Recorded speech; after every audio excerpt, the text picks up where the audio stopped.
سيقول السفهاء من الناس ما ولاهم عن قبلتهم التي كانوا عليها قل لله المشرق والمغرب يهدي من يشاء إلى صراط مستقيم.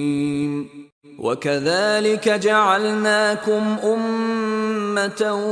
وسطا لتكونوا شهداء على الناس ويكون الرسول عليكم شهيدا. وما جعلنا القبلة التي كنت عليها إلا لنعلم من يتبع الرسول ممن ينقلب على عقبيه وإن كانت لكبيرة إلا على الذين هدى الله وما كان الله ليضيع إيمانكم إن الله بالناس لرءوف رحيم.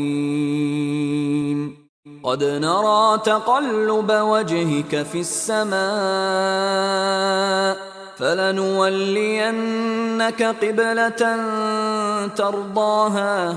فول وجهك شطر المسجد الحرام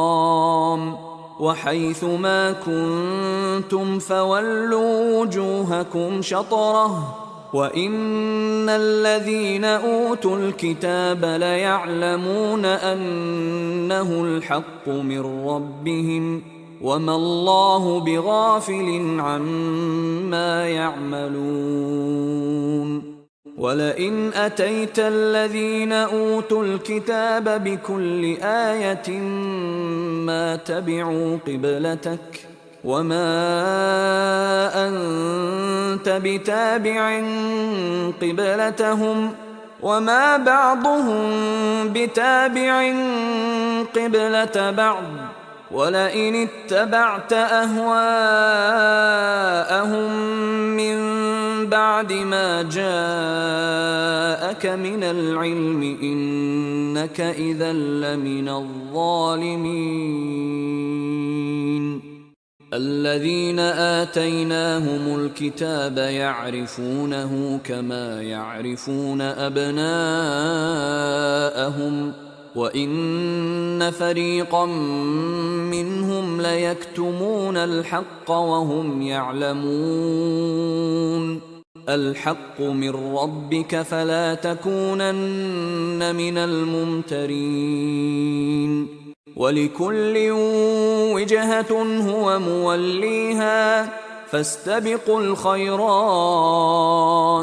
أينما تكونوا يأت بكم الله جميعا إن الله على كل شيء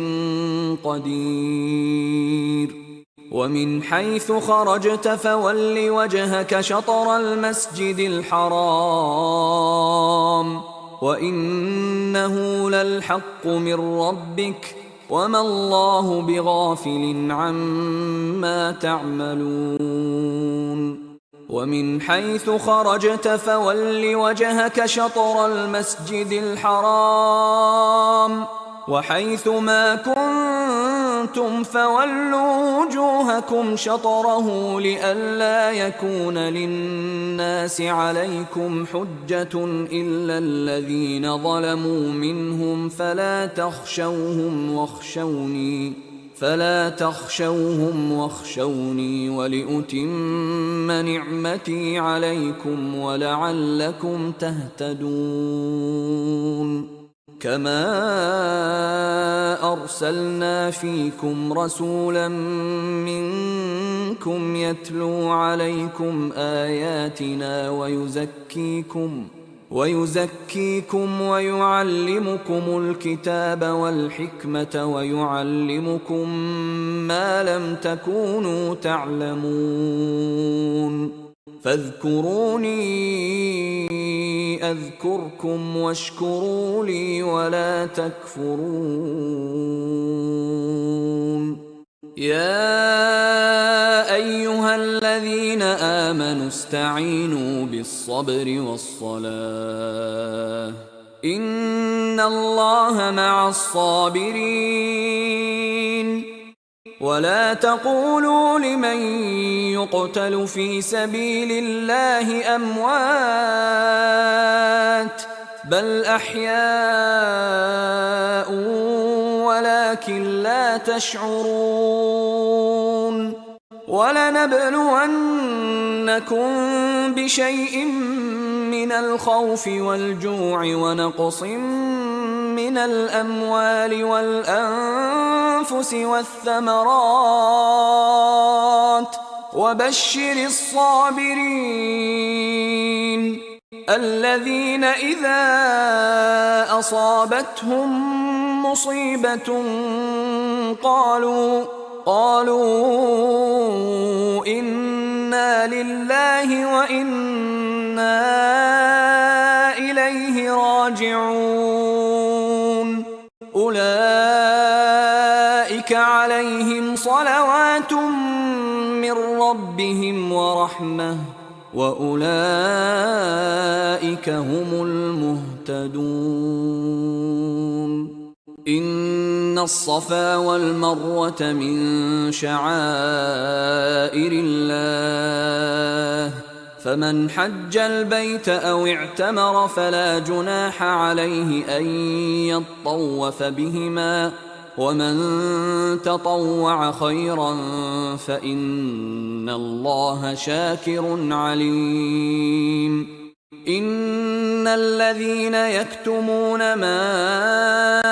أنزلنا من البينات والهدى من بعد ما بيناه للناس في الكتاب أولئك يلعنهم الله ويلعنهم اللاعنون إلا الذين تابوا وأصلحوا وبينوا فأولئك أتوب عليهم وأنا التواب الرحيم إن الذين كفروا وماتوا وهم كفار أولئك عليهم لعنة الله والملائكة والناس أجمعين خالدين فيها لا يخفف عنهم العذاب ولا هم ينظرون وإلهكم إله واحد لا إله إلا هو الرحمن الرحيم إن في خلق السماوات والأرض واختلاف الليل والنهار والفلك التي تجري في البحر بما ينفع الناس وما أنزل الله من السماء من ماء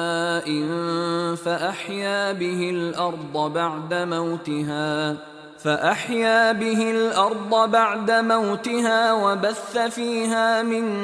كل دابة وتصريف الرياح والسحاب المسخر بين السماء والأرض لآيات لقوم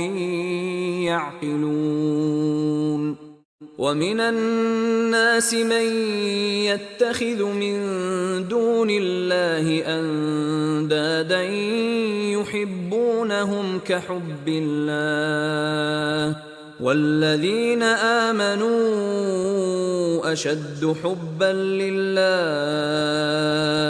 ولو يرى الذين ظلموا إذ يرون العذاب أن القوة لله جميعا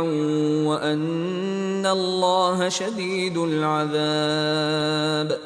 إذ تبرأ الذين اتبعوا من الذين اتبعوا ورأوا العذاب وتقطعت بهم الأسباب وقال الذين اتبعوا لو أن لنا كرة فنتبرأ منهم كما تبرأوا منا كذلك يريهم الله أعمالهم حسرات عليهم وما هم بخارجين من النار. يا أيها الناس كلوا مما في الأرض حلالا طيبا ولا تتبعوا خطوات الشيطان إنه لكم عدو مبين. إنما يأمركم بالسوء والفحشاء وأن تقولوا على الله ما لا تعلمون. وإذا قيل لهم اتبعوا ما أنزل الله قالوا بل نتبع ما ألفينا عليه آباءنا أولو كان آباؤهم لا يعقلون شيئا ولا يهتدون. ومثل الذين كفروا كمثل الذي ينعق بما لا يسمع إلا دعاء ونداء صم بكم عمي فهم لا يعقلون. يا أيها الذين آمنوا كلوا من طيبات ما رزقناكم واشكروا لله إن كنتم إياه تعبدون. إنما حرم عليكم الميتة والدم ولحم الخنزير وما أهل به لغير الله فمن اضطر غير باغ ولا عاد فلا إثم عليه إن الله غفور رحيم. إن الذين يكتمون ما أنزل الله من الكتاب ويشترون به ثمنا قليلا أولئك ما يأكلون في بطونهم إلا النار ولا يكلمهم الله يوم القيامة ولا يزكيهم ولهم عذاب أليم. أولئك الذين اشتروا الضلالة بالهدى والعذاب بالمغفرة فما أصبرهم على النار ذلك بأن الله نزل الكتاب بالحق وإن الذين اختلفوا في الكتاب لفي شقاق بعيد. ليس البر أن تولوا وجوهكم قبل المشرق والمغرب ولكن البر من آمن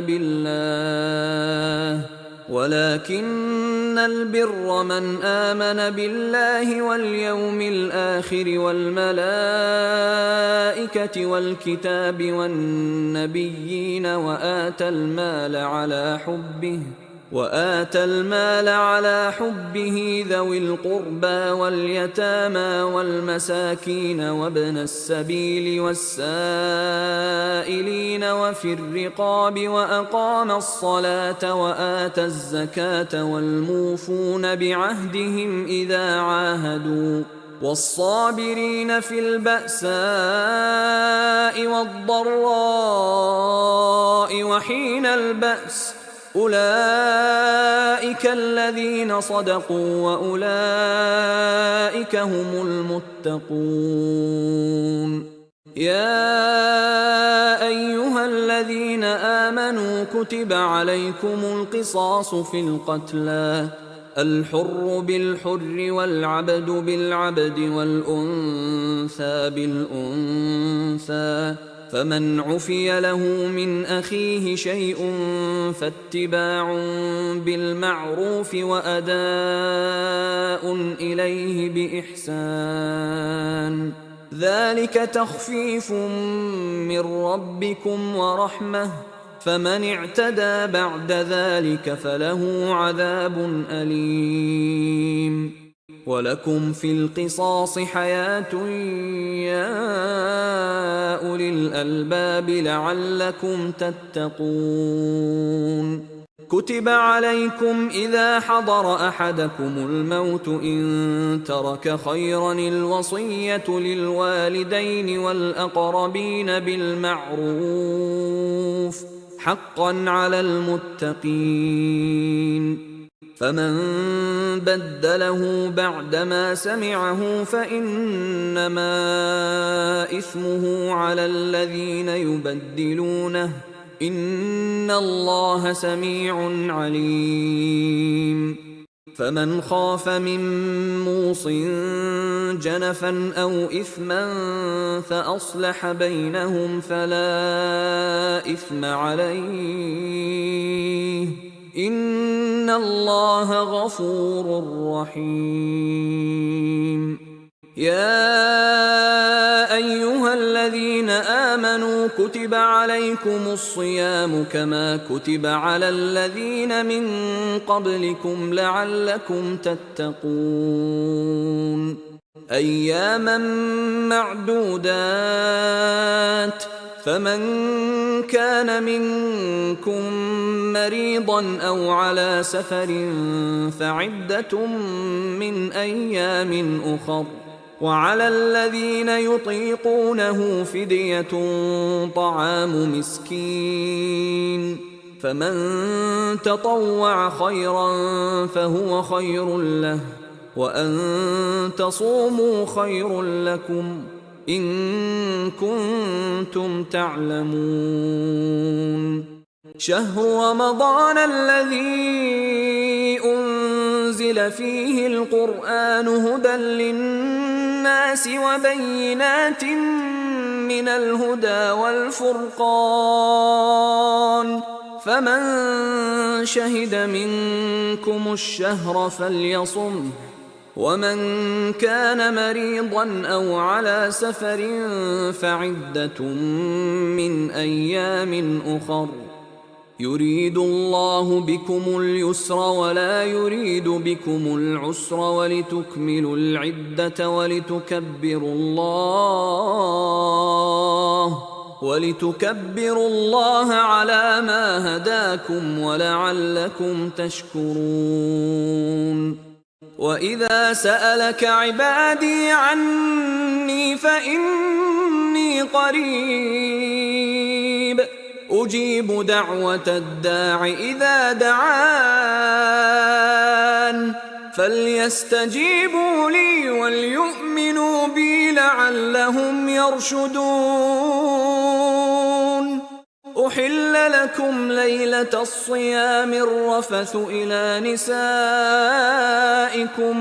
هن لباس لكم وأنتم لباس لهن علم الله أنكم كنتم تختانون أنفسكم فتاب عليكم وعفى عنكم فالآن باشروهن وابتغوا ما كتب الله لكم وكلوا واشربوا حتى يتبين لكم الخيط الأبيض من الخيط الأسود من الفجر ثم أتموا الصيام إلى الليل ولا تباشروهن وأنتم عاكفون في المساجد تلك حدود الله فلا تقربوها كذلك يبين الله آياته للناس لعلهم يتقون ولا تأكلوا أموالكم بينكم بالباطل وتدلوا بها إلى الحكام لتأكلوا فريقا من أموال الناس بالإثم وأنتم تعلمون يسألونك عن الأهلة قل هي مواقيت للناس والحج وليس البر بأن تأتوا البيوت من ظهورها ولكن البر من اتقى وأتوا البيوت من أبوابها واتقوا الله لعلكم تفلحون وقاتلوا في سبيل الله الذين يقاتلونكم ولا تعتدوا إن الله لا يحب المعتدين وَاقْتُلُوهُمْ حَيْثُ ثَقِفْتُمُوهُمْ وَأَخْرِجُوهُمْ مِنْ حَيْثُ أَخْرَجُوكُمْ وَالْفِتْنَةُ أَشَدُّ مِنَ الْقَتْلِ وَلَا تُقَاتِلُوهُمْ عِندَ الْمَسْجِدِ الْحَرَامِ حَتَّى يُقَاتِلُوكُمْ فِيهِ فَإِنْ قَاتَلُوكُمْ فَاقْتُلُوهُمْ كَذَلِكَ جَزَاءُ الْكَافِرِينَ فَإِنِ انْتَهَوْا فَإِنَّ اللَّهَ غَفُورٌ رَحِيمٌ وَقَاتِلُوهُمْ حَتَّى لَا تَكُونَ فِتْنَةٌ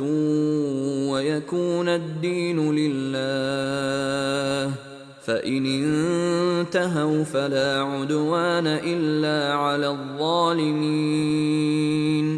الشهر الحرام بالشهر الحرام والحرمات قصاص فمن اعتدى عليكم فاعتدوا عليه بمثل ما اعتدى عليكم واتقوا الله واعلموا أن الله مع المتقين وأنفقوا في سبيل الله ولا تلقوا بأيديكم إلى التهلكة وأحسنوا إن الله يحب المحسنين وأتموا الحج والعمرة لله فإن أحصرتم فما استيسر من الهدي ولا تحلقوا رؤوسكم حتى يبلغ الهدي محله فمن كان منكم مريضا أو به أذى من رأسه ففدية من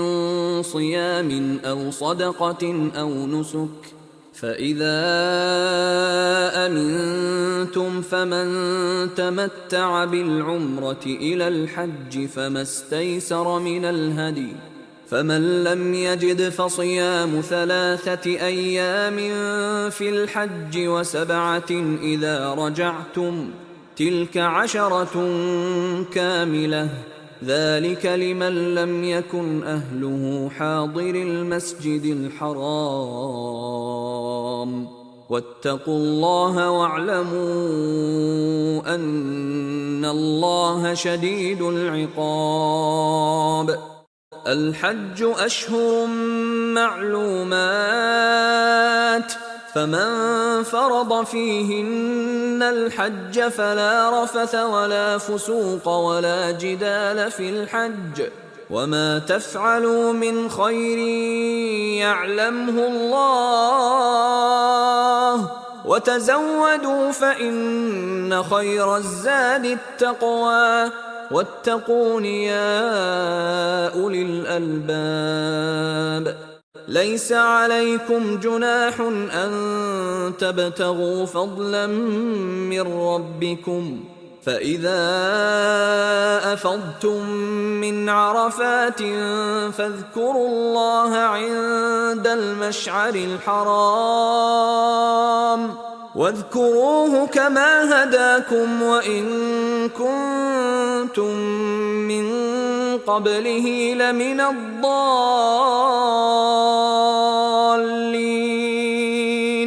ثم أفيضوا من حيث أفاض الناس واستغفروا الله إن الله غفور رحيم فإذا قضيتم مناسككم فاذكروا الله كذكركم آباءكم أو أشد ذكرا فمن الناس من يقول ربنا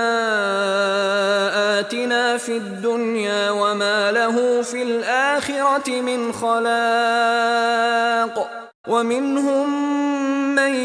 يقول ربنا آتنا في الدنيا حسنة وفي الآخرة حسنة وقنا عذاب النار أولئك لهم نصيب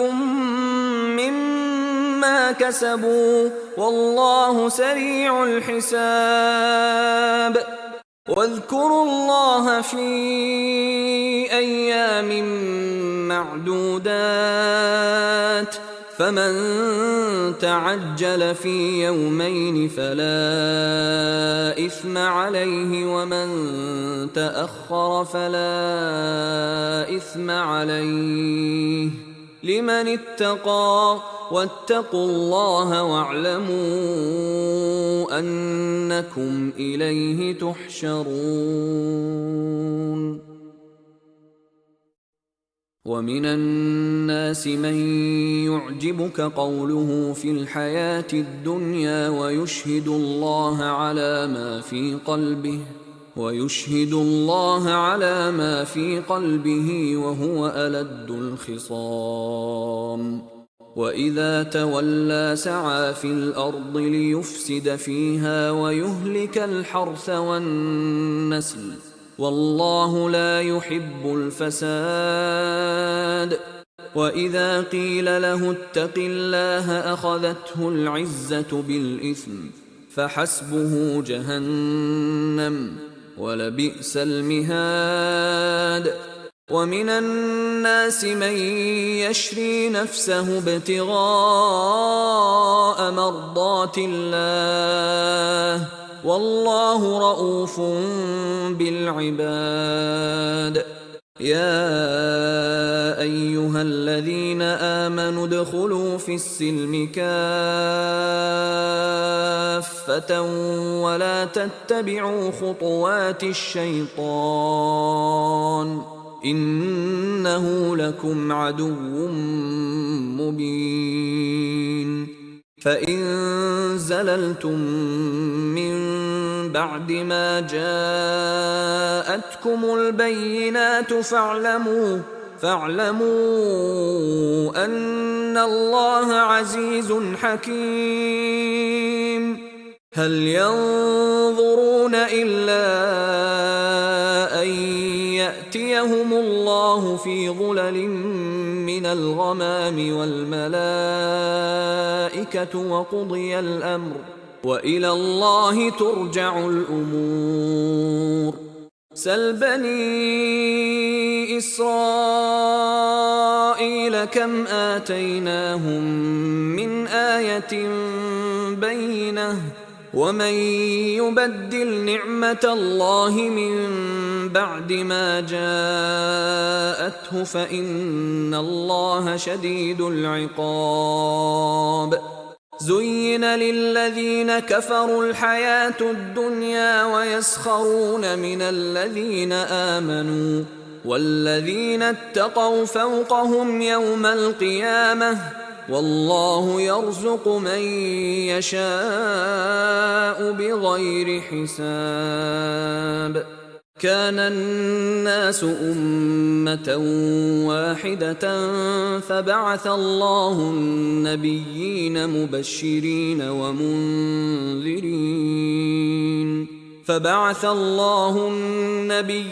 مبشرين ومنذرين وأنزل معهم الكتاب بالحق ليحكم بين الناس فيما اختلفوا فيه وما اختلف فيه إلا الذين أوتوه من بعد ما جاءتهم البينات بغيا بينهم فهدى الله الذين آمنوا لما اختلفوا فيه من الحق بإذنه والله يهدي من يشاء إلى صراط مستقيم أم حسبتم أن تدخلوا الجنة ولما يأتكم مثل الذين خلوا من قبلكم مستهم البأساء والضراء وزلزلوا حتى يقول الرسول والذين آمنوا معه متى نصر الله ألا إن نصر الله قريب يسألونك ماذا ينفقون قل ما أنفقتم من خير فللوالدين والأقربين واليتامى والمساكين وابن السبيل وما تفعلوا من خير فإن الله به عليم كتب عليكم القتال وهو كره لكم وعسى أن تكرهوا شيئا وهو خير لكم وعسى أن تحبوا شيئا وهو شر لكم والله يعلم وأنتم لا تعلمون يسألونك عن الشهر الحرام قتال فيه قل قتال فيه كبير وصد عن سبيل الله وكفر به والمسجد الحرام وإخراج أهله منه أكبر عند الله والفتنة أكبر من القتل ولا يزالون يقاتلونكم حتى يردوكم عن دينكم إن استطاعوا ومن يرتدد منكم عن دينه فيمت وهو كافر فأولئك حبطت أعمالهم في الدنيا والآخرة وأولئك أصحاب النار هم فيها خالدون إن الذين آمنوا والذين هاجروا وجاهدوا في سبيل الله أولئك يرجون رحمة الله والله غفور رحيم يسألونك عن الخمر والميسر قل فيهما إثم كبير ومنافع للناس وإثمهما أكبر من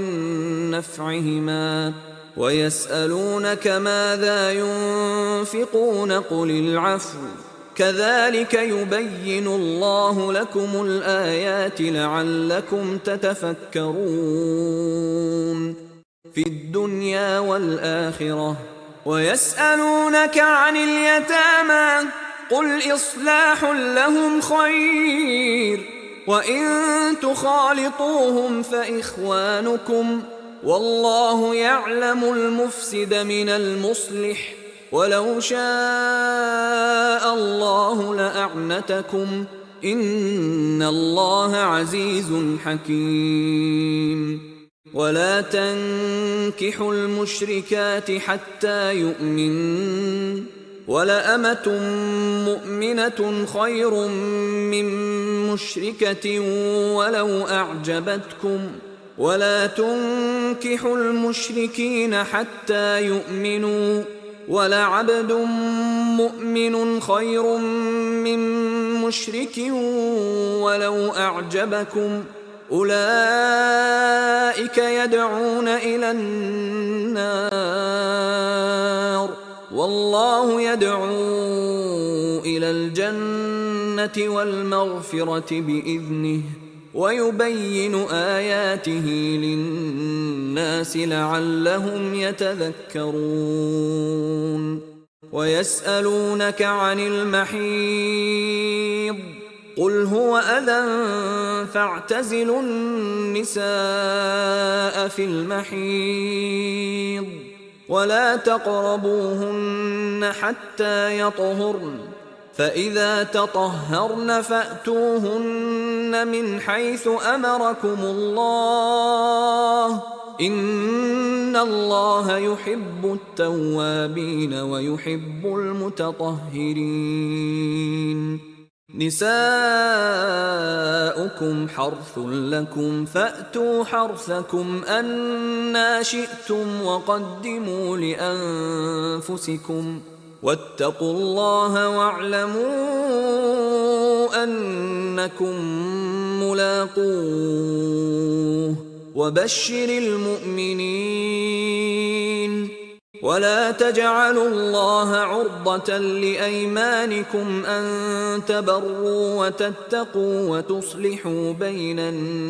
الناس والله سميع عليم.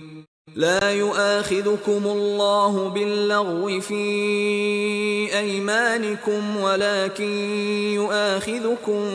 بما كسبت قلوبكم والله غفور حليم. للذين يؤلون من نسائهم تربص 4 أشهر فإن فاءوا فإن الله غفور رحيم. وإن عزموا الطلاق فإن الله سميع عليم. والمطلقات يتربصن بأنفسهن 3 قروء ولا يحل لهن أن يكتمن ما خلق الله في أرحامهن إن كن يؤمن بالله واليوم الآخر وبعولتهن أحق بردهن في ذلك إن أرادوا إصلاحا ولهن مثل الذي عليهن بالمعروف وللرجال عليهن درجة والله عزيز حكيم. الطلاق 2 فإمساك بمعروف أو تسريح بإحسان ولا يحل لكم أن تأخذوا مما آتيتموهن شيئا إلا أن يخافا ألا يقيما حدود الله فإن خفتم ألا يقيما حدود الله فلا جناح عليهما فيما افتدت به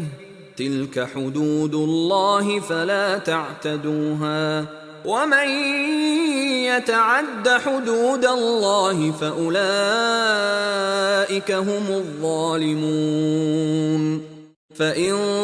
طلقها فلا تحل له من بعد حتى تنكح زوجا غيره فإن طلقها فلا جناح عليهما أن يتراجعا إن ظنا أن يقيما حدود الله وتلك حدود الله يبينها لقوم يعلمون. وإذا طلقتم النساء فبلغن أجلهن فأمسكوهن بمعروف أو سرحوهن بمعروف ولا تمسكوهن ضرارا لتعتدوا ومن يفعل ذلك فقد ظلم نفسه ولا تتخذوا آيات الله هزوا واذكروا نعمة الله عليكم وما أنزل عليكم من الكتاب والحكمة يعظكم به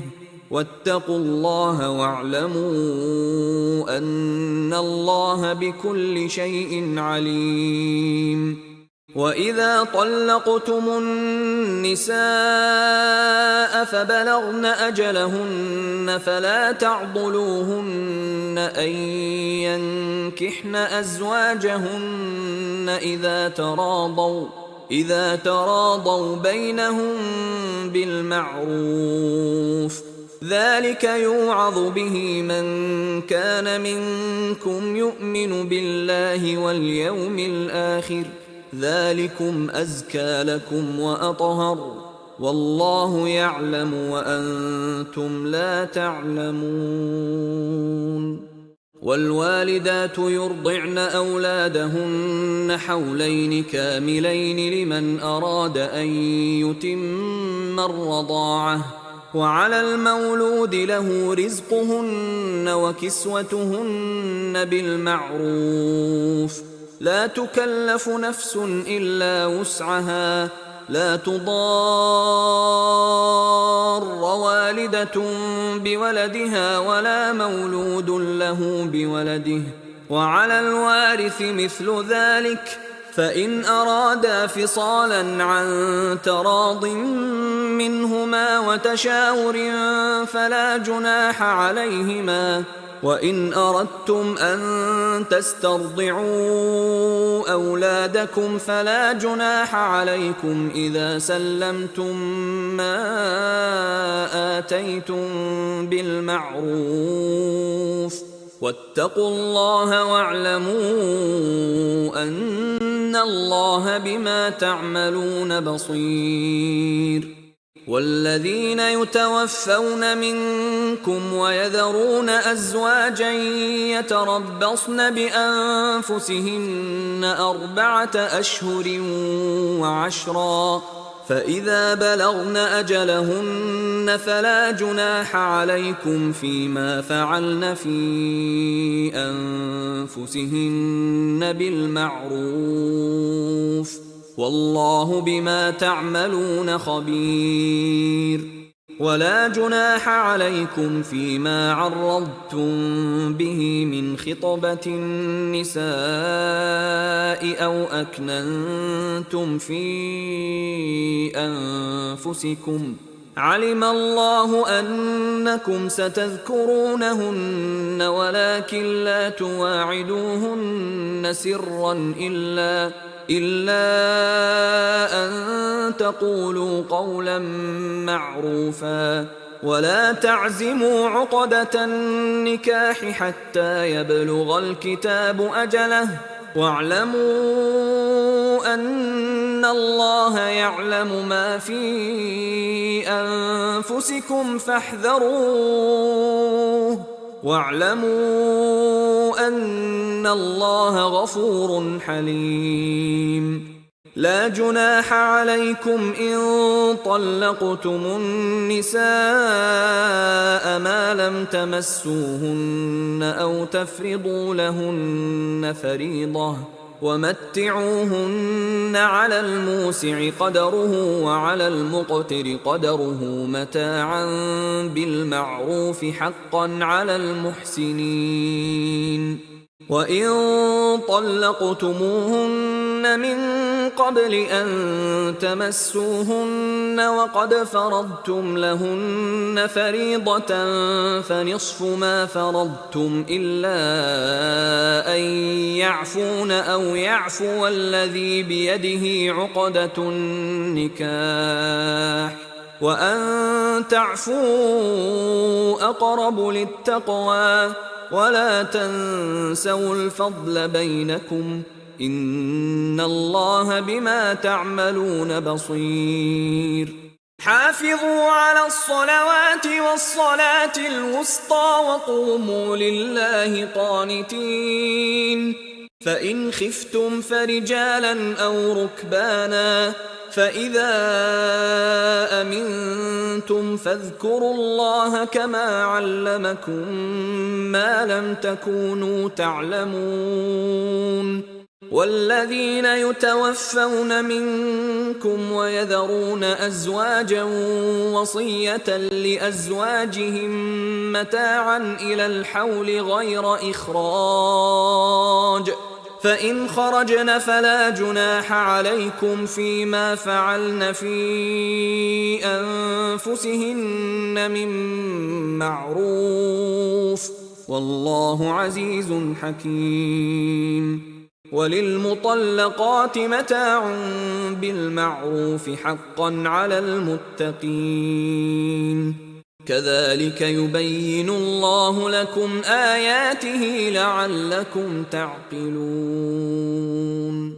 ألم تر إلى الذين خرجوا من ديارهم وهم ألوف حذر الموت فقال لهم الله موتوا ثم أحياهم، إن الله لذو فضل على الناس ولكن أكثر الناس لا يشكرون. وقاتلوا في سبيل الله واعلموا أن الله سميع عليم. من ذا الذي يقرض الله قرضا حسنا فيضاعفه له أضعافا كثيرة، والله يقبض ويبسط وإليه ترجعون. ألم تر إلى الملأ من بني إسرائيل من بعد موسى إذ